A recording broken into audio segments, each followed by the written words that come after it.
For more on this, we're now joined by Cosatu Parliamentary Coordinator Matthew Parks, and he joins us now via our video link. Matthew, thank you so much for your time this evening. Now, we understand that as Cosatu, you want the ear of the Minister. Tell us why. Good evening. Thanks for having us. Look, we are embarking on the process of engaging all the new ministers. They're all basically new to the portfolios or to govern in many instances. We need to kind of raise our priorities and what are the key expectations we have of the new ministers for this next term of office. We need to make sure they understand workers' issues, to understand workers' conditions, and with that we can find consensus on what needs to be done to address many difficult issues. So this would include the Minister of Communication and Labour. We hope to be able to secure data in the near future.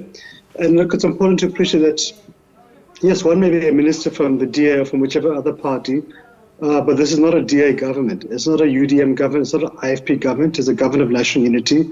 And all of those policy manifestos were fine, but they're for the elections. And those parties are not the majority party. The majority party in the GNU is and remains the ANC.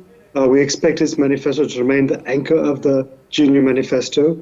There has been a GNU cabinet Tlogotlo this past weekend. We do expect to hear from them soon about what are their plans and priorities and so forth. There's also a commitment in the statement of the GNU, the statement of intent, to engage with labour, with civil society and business on the key kind of policy platforms for the new government for this term. We have proposed through NEDLAC that they help the presidency to coordinate that. So I think we do need to find solutions. And I think the challenge that communication has been quite painful for some time. SABC workers, for example, went through a very difficult space where many were retrenched. Some were rehired as casual labourers, didn't receive increases for several years. We've seen in the post office too that many workers went for months at a time unpaid, their pension, medical aid and other benefits unpaid.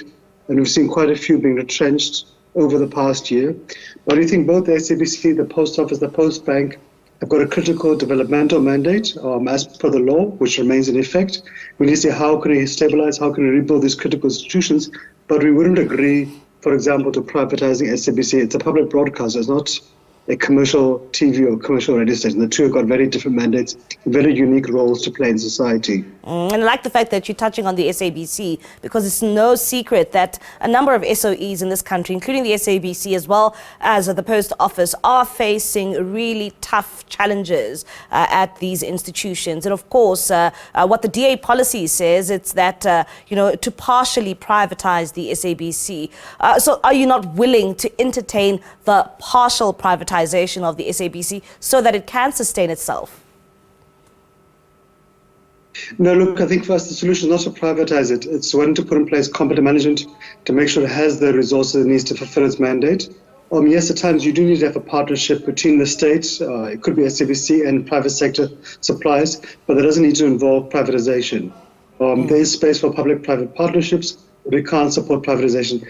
SABC's mandate as a public broadcaster is to engage in promoting local cultures, local languages, to engage in educational activities, information purposes, and so forth, to also help bring communications and information to some of the most marginalized, rural, disadvantaged communities. A private company is not going to do that. We have many private TV stations, many private radio stations. They fulfill a very different aspect.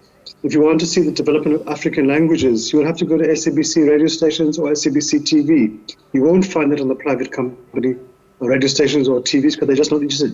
So unless we're saying we're willing to forego fulfilling the constitutional mandate of promoting all 12 official languages, then no, we can't support that. But I think there is a space to rebuild it. SABC, the Post Office, and all of our other state entities were once thriving, world-recognized, world-acclaimed institutions until about a decade ago when we experienced the decade of state capture, corruption and mismanagement, etc. But we've seen, for example, with the South African Revenue Service, with Eskom, even more recently with Transnet, if you put in place the competent management who understands the sectors, give them the support, the resources, they can be rebuilt and they can once again reach their potential. And that can also be done at SABC with the Post Office, with many other critical state institutions. And when it comes to reaching out to the minister, have you reached out to the minister? When are you most likely to have the sit down with him? So we have reached out to the minister initially. We'll be hopefully in the next few days confirming some dates with his office. We've met some other ministers. We're meeting a few more tomorrow as well. We're kind of prioritizing which ones we need to engage with urgently, but I think our critical ones are those ministers who have a critical mandate affecting workers. So tomorrow we'll meet with the ministers of labour and with trade and industry. But also we do hope to meet with the Minister of Communication quite soon, because they actually worked quite closely with the previous Minister of Communications and previous Minister of Labour. The previous Minister of Communication now is the Deputy Minister as well. So we need to continue that trajectory, because we had looked at different options of how can we stabilise the post office. We had intervened also previously this year with the state of collective bargaining at SABC to assist our affiliate communication workers union. So we do hope in the next week or two that we could secure this meeting and see how can we find each other.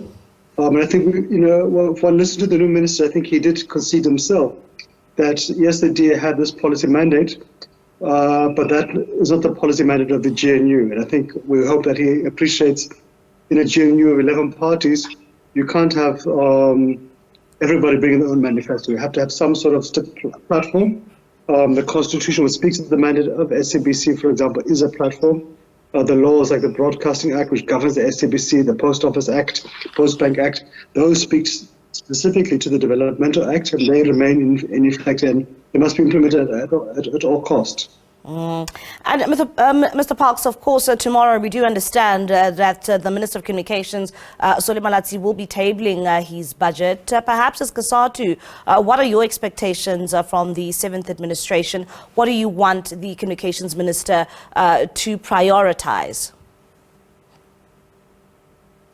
I think for us, the four things. One is to stabilize this South African Broadcasting Corporation. It has begun to turn the corner a bit, but it still needs to be given support. We need a sustainable financial path to achieve it. But it has done remarkable work, especially if you look at the radio stations, the community radio stations from Phala Phala to Mhlobo, and they have a huge, huge footprint. They need to be supported. They can grow. They've got huge potential. We need to urgently turn around the post office. We can't afford to see it continuing to shed workers, to close branches, because it'll end up collapsing it. Parliament has passed the Post Bank and the Post Office Amendment Acts. President needs to sign the Post Office Amendment Bill, but they give a new path for the Post Office to become a one-stop shop for many government services, from social grants to IDs, to be a support centre for SMEs. And similarly, the Post Bank Amendment Act, which the President has signed, enables the Post Bank to become a fully-fledged bank catering towards marginalized rural communities, the indigenous, etc. It has got about 1 million clients, so there is huge space. But we also need to have a conversation about the State Information Technology Agency, the SITA, which provides the internet services to government departments like Home Affairs, hospitals, etc. And if you look at the chaos we've seen in Home Affairs in the recent past, it's because of the poor quality of connection that SITA offers to state institutions. So it's got to be fixed urgently if you're to improve the ability of Home Affairs, of hospitals, of schools, etc., to provide their mandate to their clients or the public in that end.